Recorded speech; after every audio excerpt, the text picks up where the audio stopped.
It's unprecedented. Mexico's choosing all of its judges, from the Supreme Court to local ones, via popular vote.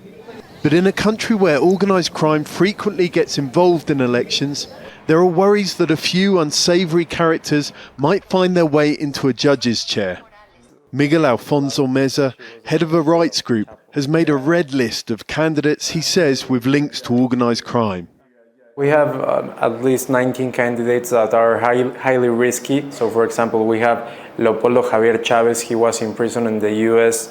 for drug smuggling into the border. And we also have Francisco Herrera Franco, which is a prosecutor of terror in Michoacán, Mexico.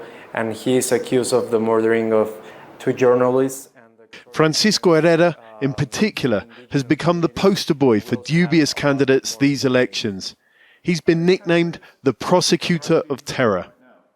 Joel Marcos Vera, the sole survivor from news website Monitor Michoacán in the state in which Herrera worked, accuses him of ordering the killing of his 2 colleagues. Le molestó. What angered him was that as a result of investigative journalism and published reports, there were calls for his resignation. Based on that, and I say this with absolute certainty, he ordered my murder and that of the Monitor team. Vera showed us no concrete proof. But there's more. In this video, an indigenous leader accused Herrera of pressuring his community to work with organised crime. And there's an audio, allegedly of Herrera talking to a local narco. It was time for us to head to Michoacán and talk to Francisco Herrera ourselves. He denies everything, any links to organised crime or that he ordered the journalist's murder. I have nothing to do with those homicides. I repeat, I didn't know them, and at that time I wasn't even serving as a regional prosecutor. Pero para ser juez, normalmente se requiere algo más, ¿no? Como que ni hay la sospecha. ¿Entiende usted por qué hay estas preocupaciones sobre usted como juez?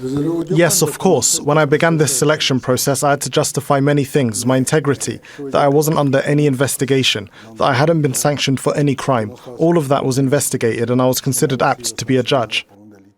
But under the new system, critics say, the official checking process is far less rigorous than in the past. Nevertheless, Mexico's President Claudia Sheinbaum maintains that the percentage of questionable candidates is minimum. Pero es un porcentaje mínimo, minimísimo. On June 1st, the country will vote and see how many candidates on Miguel Alfonso Meza's red list end up elected. John Holman, Al Jazeera, Mexico City. Make sure to subscribe to our channel to get the latest news from Al Jazeera.